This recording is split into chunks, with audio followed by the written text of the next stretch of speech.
Ainda trazendo algumas alusões sobre o tema que é tão interessante, né? No ensaio sobre a psicogênese de um caso de homossexualismo feminino de 1920, como eu comentei, uma das maiores contribuições também de Freud acerca desse assunto, ele acaba escrevendo que não compete à psicanálise solucionar o problema do homossexualismo, ela deve contentar-se com revelar os mecanismos psíquicos que culminaram na determinação da escolha de objeto e remontar os caminhos que levam deles até as disposições instintuais, né?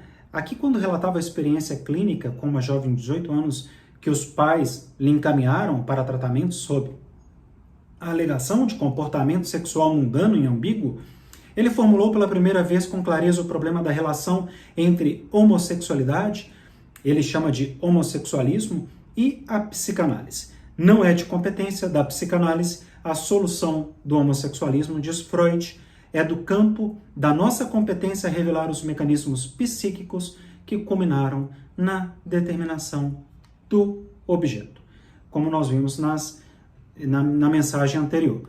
Bom, além disso, outra definição importante para nós, que vão além desses casos que foram abordados, dessas cartas de Freud se manifestando sobre o assunto, nós temos aí um pouco a noção das parafilias. No século XIX, a homossexualidade havia sido classificada como uma degenerência pelo saber psiquiátrico, mas acabou sendo reconhecida em 1974 como uma forma de sexualidade comum como qualquer outra. Nesse ano, a IPA risca a homossexualidade da lista também de doenças mentais. Ainda nessa mesma época, o termo homossexualidade também é retirado da Classificação Internacional de Doenças, né?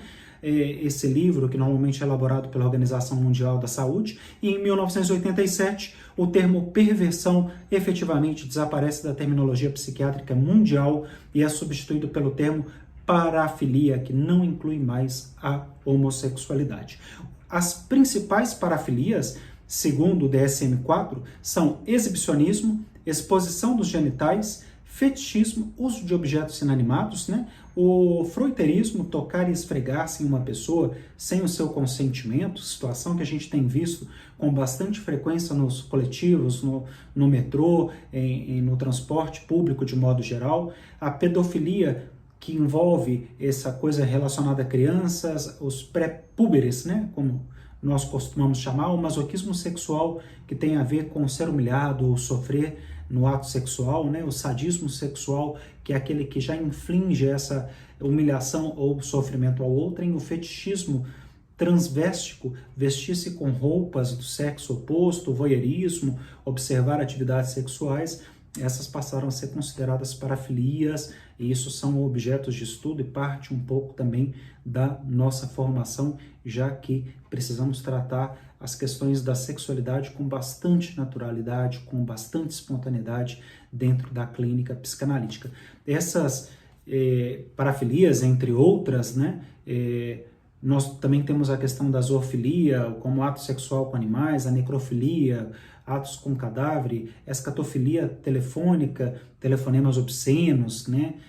O parcialismo, foco exclusivo em uma parte do corpo. A gente vê que os telefonemas já nem são tão comuns, já deve haver algum termo que represente isso hoje, junto com as mensagens dos aplicativos de relacionamento, de encontros sexuais ou de encontro de parceiros, né? A coprofilia ou excrementofilia, obtenção de prazer durante a evacuação das fezes ou com a sua manipulação. A clismafilia, prazer obtido com a aplicação de líquidos dentro do reto, através do ânus, ou introdução de objetos estranhos, né? A urofilia, prazer e excitação sexual obtido com contato pelo corpo ou ingestão da própria urina. A cunilíngua, ato de praticar sexo oral, aplicando a língua na vulva ou no clitóris, por exemplo. A felação, sexo oral feito no genital masculino. A anilíngua ou anilingus significa literalmente o intercurso da língua de alguém com o ânus de outrem. A dendrofilia, relação sexual com plantas ou mesmo frutas. Acrotomofilia, são nomes complicados, né? Preferência sexual por pessoas que tenham alguma parte dos seus corpos amputadas, erotofonofilia. A excitação ocorre com a possibilidade de matar o companheiro, coincidindo essa morte com o próprio orgasmo. A gerontofilia, atração sexual por pessoas idosas, entre muitos outros. Então, existem diversas classificações, em nenhuma delas nós realmente pretendemos tratá-las como anormal. As parafilias são aí algumas conhecidas aí dentro da própria psiquiatria e de outras áreas de conhecimento. Para nós também é importante que a gente conheça, né? Entre todas elas, um exemplo, a pedofilia, que é caracterizada por um forte desejo alimentado por fantasias e práticas sexuais com crianças, que é um crime, que é ilegal, né? O exibicionismo, uma forma de excitação erótica muito mais comum, né?